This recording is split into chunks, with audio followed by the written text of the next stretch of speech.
Roster management has been settled in the AHSDL. The waiver wire runs for the first time tomorrow morning in the AHSDL. And the NFL drops their schedule tomorrow night at 8 p.m. East Coast time. All of this and more in 30 seconds.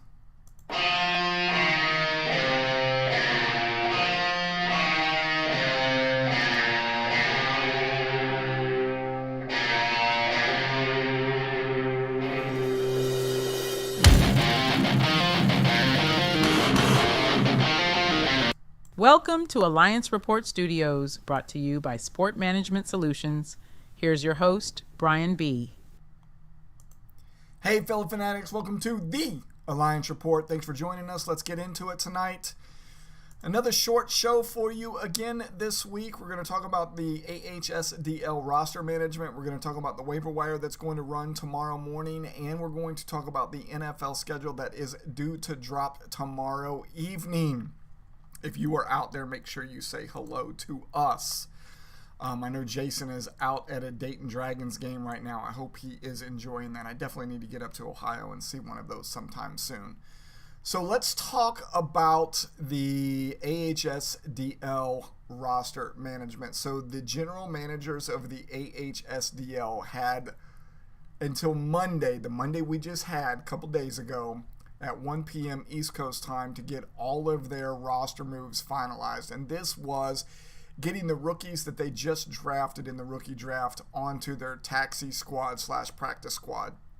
So every general manager had their own strategic choice. Some left rookies on their active roster. Some had more than 4 rookies and chose which ones needed to go on the taxi squad, practice squad, and which ones they were keeping on their active roster. And then some of the general managers have 0 rookies and are going with a full veteran roster to start their first AHSDL season. So the rosters are set. So now the AHSDL is ready for the next step. And that's what we're going to talk about right now. And that is the AHSDL waiver wire. So it will run tomorrow morning at 1 a.m. East Coast time. So as of 1 p.m. today, which was just 6 hours ago, all of the free agents that were available in the AHSDL were put on waivers.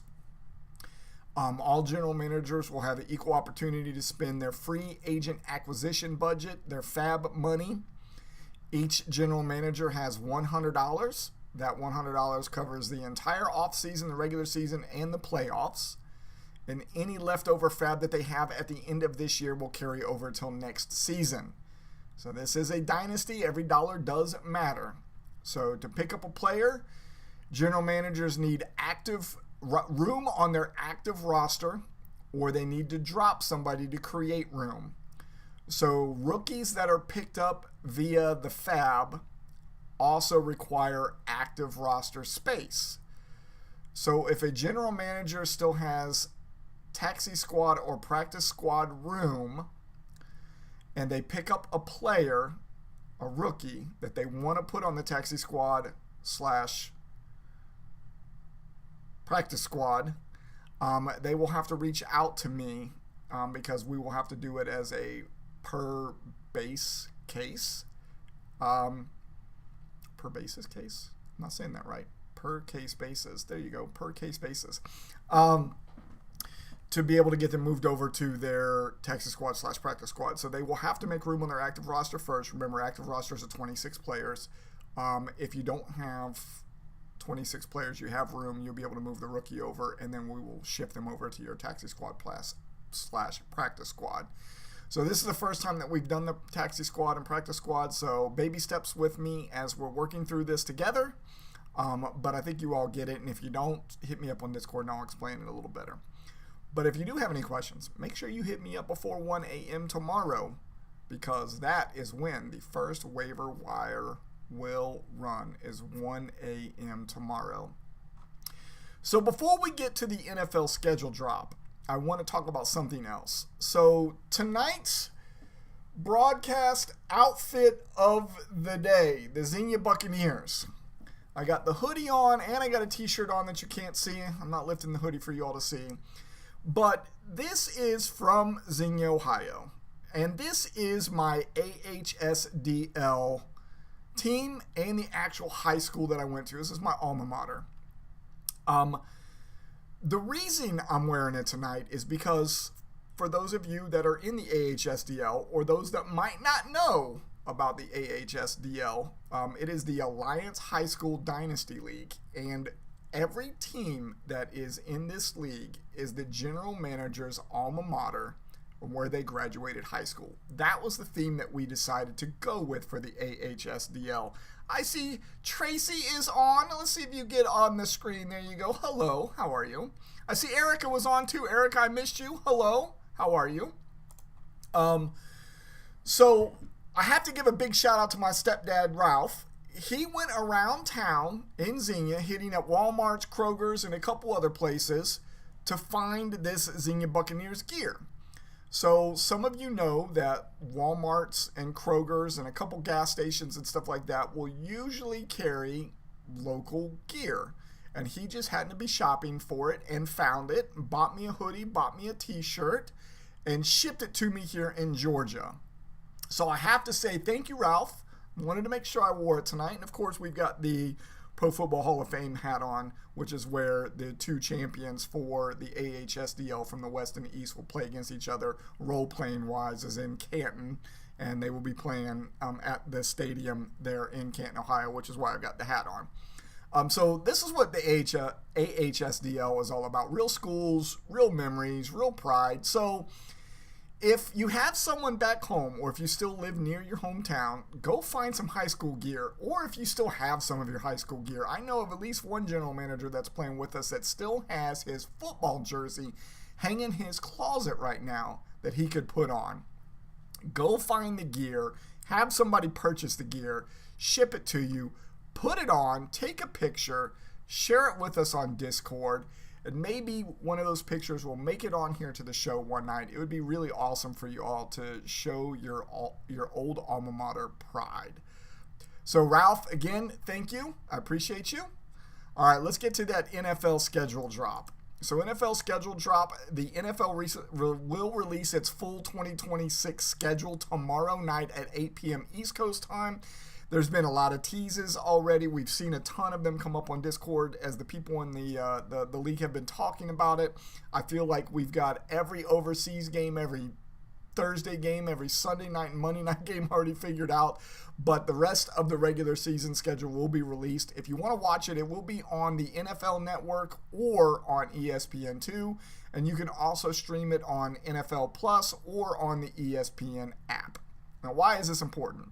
So the NFL schedule drop, one of my favorite things to watch because it's the starting gun for us, and I love how it goes together for them. It's a starting gun for us because that's when I start building the schedules for us. This will be how the AHSDL schedule is built, and this is how the WRL schedule is built. So every team in the AHSDL and in the WRL this year will play everybody inside their division twice for a total of 6 games. What I try to do is I always try to schedule the divisional games when there are the least amount of buys on the NFL schedule. There's no cross-conference play in the AHSDL like we had in the APFL, and it's not going to happen in the WRL either until we hit the playoffs. But when I build this schedule, even though the first 4 or 5 weeks have no buys, I don't want all of the games at the beginning of the season to be divisional heavy. In fact, I don't even like trying to do 2 of the same type of game early on in the season. In this case, all we're going to have is divisional and non-divisional games. There will be no strength of schedule games. There will be no cross-conference, no cross-region games. So those 6 games will come when there are either 0 buys or probably 2 buys in a week. I'm really interested in seeing what the NFL does with the buys this year and if they've changed their mindset at all, or if they're going to start it in week 5 and end it on week 14 like they have been over the last couple of years, and having Thanksgiving week have no buys on it. So it'll be interesting to see what they come up with, and then again, that will be the starting gun for us and when we start building out our schedules. And I need to have those schedules built before the next big event for the WRL, which happens to be the Wheel of Fate.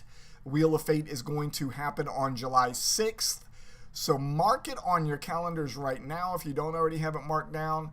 There'll be more details coming out for that as we get closer to the July 6th date. Make sure you mark July 6th for the Wheel of Fate for the WRL. Let's see, that's it. I knew it was going to be a short show. We're just under 11 minutes right now. We see if we can end this thing right at the 11-minute mark. Thanks for joining us tonight. I appreciate it. Erica, Tracy, who's out there. I don't know if Jason's still paying attention. I'm hoping that my stepdad and my mom or both were able to get on tonight so they could see me give them the shout out for getting me this awesome Xenia Buccaneers gear. I am Brian B. This has been the Alliance Report.